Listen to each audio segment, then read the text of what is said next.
এই এপিসোডে আমরা দেখব কিভাবে মাইক্রোসফট ওয়ার্ডে পিকচার ইনসার্ট করতে হয় এবং কিভাবে যে কোনো জায়গায় ওটা বসানো যায়। আমার সঙ্গেই থাকো। আমি সানুস সাদিক এবং ফার্স্ট একটি পিকচার নেওয়ার জন্য আমরা ফার্স্ট সিলেক্ট করবো যে আমরা কোথায় পিকচারটা নিতে চাই। তো মনে করি আমি এই ফার্স্ট প্যারাগ্রাফ এবং নিচে প্যারাগ্রাফ এই দুটো মাঝখানে আমি পিকচার নিতে চাই, তাহলে আমি ঠিক মাঝখানে এখানে কার্সারটা নিব, তারপর ইনসার্টে যাব, দেন এখানে পিকচার্স অপশন আছে, ক্লিক করব, তারপর ব্রাউজ করে যেখানে আমাদের পিকচারটা আছে সেটা সিলেক্ট করব, দেন ইনসার্ট ক্লিক করলেই বুম আমাদের পিকচার চলে আসলো। এখন আমাদের পিকচারে হয়তো বেশ কিছু অংশ আমরা চাই না, একটু ক্রপ করতে যাচ্ছি। তো ক্রপ করার জন্য ফার্স্টে পিকচারটা সিলেক্ট করব, তারপর এখানে ক্রপ অপশন আছে, ক্লিক করব, তাহলে চারদিকে চারটা দাগ আসবে। আমরা ওটাকে জাস্ট এভাবে ড্র্যাগ করলেই আমাদের ক্রপ কিন্তু কমপ্লিট হয়ে যাবে। সো আমি এতটুকু অংশ ক্রপ করে রাখবো, তারপর এখানে আবার ক্লিক করি, বুম আমাদের ক্রপ করা শেষ। খুব ইজি না ব্যাপারটা।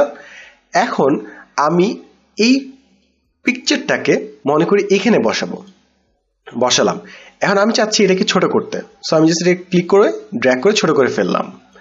এখন যদি খেয়াল করি তাহলে দেখবো যে এটা ঠিক এখান থেকে টেক্সটটা শুরু হচ্ছে।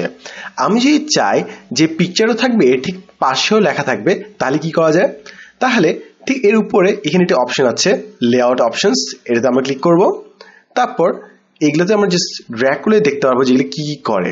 ফর এক্সাম্পল আমি টপ টু বটম দিলাম, টপ অ্যান্ড বটম, তাহলে আমাদের এটা নিচে সেজে যাবে। অথবা আমি মনে করি এই অপশনটি সিলেক্ট করলাম টাইট, তাহলে ওটার ঠিক পাশেও টেক্সট সেজে যাবে। অথবা এটা সিলেক্ট করলাম তাহলে ইন লাইন, তো এখানে এটা লাইনে একটা ওয়ার্ড হিসেবে কাউন্ট হবে। অথবা এটা লেখার পিছে পাঠিয়ে দিতে পারি, অথবা লেখা ঠিক উপরে বসিয়ে দিতে পারি। সো যার যেটা লাগবে ঠিক ওটা যেন ইউজ করি।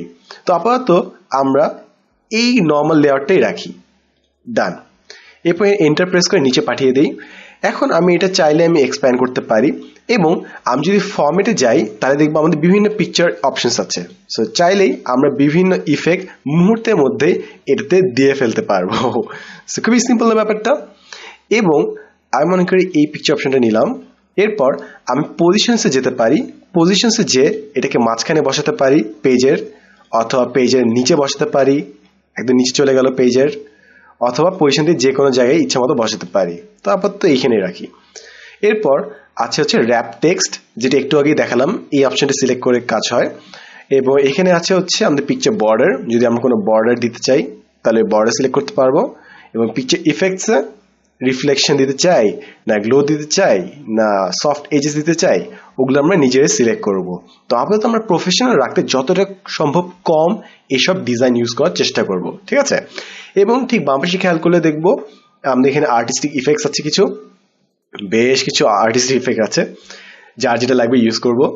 কালারে যে আমরা কালার ঠিক করতে পারি, এবং এটা সব থেকে ভালো ইউজ হচ্ছে ব্ল্যাক অ্যান্ড হোয়াইট, কারণ অনেক সময় কালার প্রিন্ট নাও থাকতে পারে সবার কাছে। তো ব্ল্যাক অ্যান্ড হোয়াইট দেখলে বোঝা যায় যে এটা আসলে পড়া যাচ্ছে কি পড়া যাচ্ছে না। কারেকশনস যে আমরা কালার কারেক্ট করতে পারি, ব্রাইটনেস বাড়িয়ে দিতে পারি, ডার্কনেস বাড়িয়ে দিতে পারি, এবং রিমুভ ব্যাকগ্রাউন্ড দিয়ে আমরা একটা স্পেসিফিক অংশ কেটে নিতে পারি, যেটা আপাতত দরকার নেই, ওটা অন্য সফটওয়্যার দিয়ে হয়। তো এই হচ্ছে আমাদের বেসিক পিকচার অপশনস, এবং এটাকে আমরা বিভিন্নভাবে এডিট করতে পারি। এখন আমি তো বেসিক জিনিস দেখিয়ে দিলাম যে কিভাবে পিকচার নিতে হয়, কিভাবে বসাতে হয়, কিভাবে এটা চারপাশে টেক্সট নিতে হয়। এখন অনেক সময় এমন ঝামেলা হয় যে আমি মনে করি এই পিকচারটা নিয়ে বাম পাশে নিতে যাচ্ছি, বাট যাচ্ছে না। আমি ডান পাশে ইচ্ছা মতো বাড়াতে পারছি, কন্ট্রোল জেড প্রেস করি, বাট বাম পাশে নিতে পারছি না। আমি যতই টানাটানি করি না কেন অন্যদিকে চলে যাচ্ছে। তো কি করা যায়? আমরা ভিউয়ে যাব, তারপর এখানে রুলার্সে ক্লিক করব, তাহলে উপরে এবং বাম পাশে আমাদের রুলার আসবে। এখন এটা বাইরে ক্লিক করব, তারপর ড্র্যাগ করে খালি পিকচারটা সিলেক্ট করব আমরা, অথবা জাস্ট নেক্সট লাইনে যাব, তারপর নেক্সট লাইন থেকে উপরে ড্র্যাগ করে খালি পিকচারটা সিলেক্ট করব। কেবলমাত্র পিকচারটি সিলেক্ট করে তারপর যদি আমরা এখানে ইনডেন্টে যাই, লেফট ইনডেন্ট, এটা টেনে বাম পাশে নিলে বুম আমাদের সাইডে পিকচার চলে আসলো। এবং এখানে এই টপ মার্জিন ইনডেন্টে সিলেক্ট করে উপরে টানলে এটা উপরে চলে আসলো। এরপর আমরা ইচ্ছা মতো এটাকে টেনে ঠিক করে ফেলতে পারি। সো এভাবেই আমরা যে কোনো পিকচার সহজে বিভিন্ন জায়গায় পজিশন করতে পারি, এর চারপাশে লেখা বসিয়ে দিতে পারি, এবং পুরো স্ক্রিন জুড়ে বসিয়ে ফেলতে পারি। এবং এটা কভার পেজ ডিজাইনে অনেক কাজে লাগে। এবং এই ইন্ডিয়ান জিনিসটা যে দেখালাম, এটা কিন্তু খালি পিকচারের ক্ষেত্রে না, আমরা চাইলে টেক্সট দিতে পারি, টেক্সট সিলেক্ট করে ওটাকে বিভিন্ন জায়গা মতো বসাতে পারি নিজের ইচ্ছা মতো। সো এটা নিয়ে আলাদা করে একটা টিউটোরিয়ালে থাকবে। আশা করি এটা নিয়ে নতুন কিছু একটা জিনিস আমরা শিখেছি। সো দেখা হবে নেক্সট এপিসোডে আরো অসাধারণ নতুন কোনো ফিচার নিয়ে ওয়ার্ডে। আমি Sadman Sadik, as always thanks for watching. এবং তোমার যদি মনে হয় এই টিউটোরিয়ালটা দেখলে অন্য কারো লাভ হবে, প্লিজ ওনার সাথে শেয়ার করতে কিন্তু ভুলো না।